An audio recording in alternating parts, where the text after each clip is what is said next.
There is a certain peace you can only find far from everything, where the world stands still and the air feels alive. The road ahead doesn't ask for much, just your time, your silence, and maybe a bit of wonder.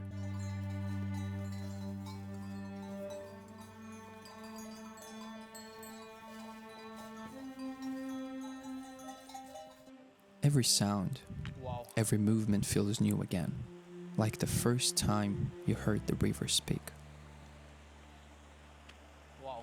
There's something peaceful about stopping in the middle of nowhere, just sitting, breathing, eating. The food isn't special, but somehow it feels different. Maybe it's the silence, or the way the world wraps around you when you finally slow down.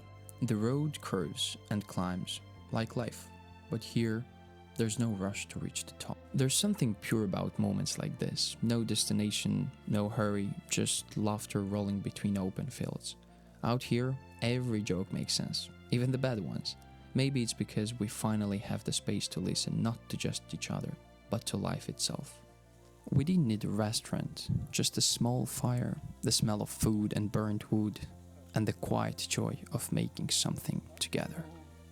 Sometimes connection doesn't come from words. It comes from moments like this, when all you can do is laugh, move, breathe. It's strange how something so simple can remind you of everything that's real. Movement, laughter, friendship that doesn't need words. In moments like this, you don't realize you're making memories. You just feel alive, completely wildly alive. The mountains don't say much, but somehow they're part of the conversation. Watching, listening, there is a kind of freedom you can't explain, the kind that makes you laugh for no reason and yell just to hear the echo answer back.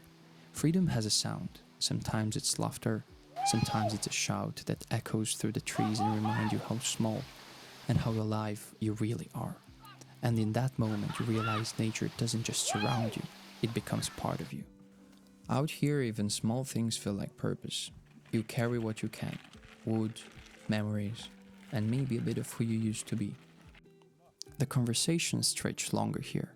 You lose sense of time talking about childhood, old dreams, who you were, and somehow it all makes sense under an open sky. It's really funny how a simple task can feel like meaning. Maybe that's what this place does, turns effort into peace. As the sun drops behind the hills, the worlds come easy. No rush, no filters, just real conversation, the kind that only happens when the day's almost done. Every trip ends, every fire burns out, but the feeling stays, because what we found out here wasn't just peace, it was presence. A reminder that the best connections don't need a signal. The flames fade, the night takes over, and somehow that feels right.